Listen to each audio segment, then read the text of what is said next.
I loved this movie, but why the hell was it 2 hours and 20 minutes long?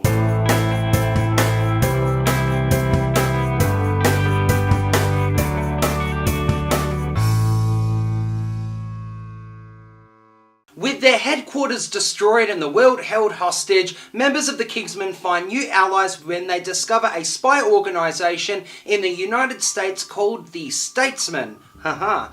In an adventure to test their strength and wits, the elite secret agents from both sides of the pond must battle a ruthless enemy and save the day. First of all, if the first film was a tip of the hat to the James Bond franchise, the second film is definitely a tip of the hat to the Austin Powers franchise. Where this film really excels is with the humour, the main characters, and the vibrant and exciting action sequences.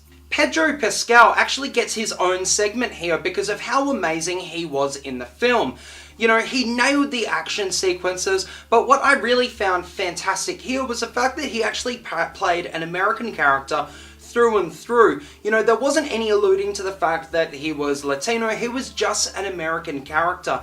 In so many of these films, they try to use these types of roles in an SJW kind of way, but it was really refreshing to see this trend progress, where he wasn't a Latino character, he was just a character. Julianne Moore here was a brilliant villain and her intro was fantastic. She was so funny but also very charismatic, to the point where I actually think she was a little bit more charismatic than what Samuel L. Jackson was in the first, but I would have liked to have seen a little bit more screen time with her, even though I'm kind of happy with what screen time I got. Halle Berry was also in the film and she was a welcome addition to the franchise in a small but very strong role. Something that I feel like the first film did really well was coming up with a bad guy's plan. It was almost like pseudo-social commentary, but this film does try to replicate it, but I feel like it asks this moral question that is a little bit too sophisticated for the film that we're actually watching.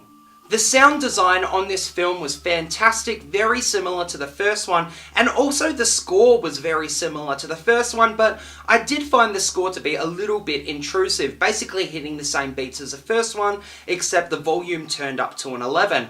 The issues that this film has mainly that the fact that they had so many characters to introduce, but they didn't allow any time for them to develop. Funny enough, seeing as though it is, as I said, a 2 hour and 20-minute movie, the whole film felt very crowded and I just wanted that little bit more from the characters. All in all, this film did have some issues and it wasn't as good as the first, but the first 2/3 I was smiling from ear to ear, especially in those fantastic and vibrant action set pieces.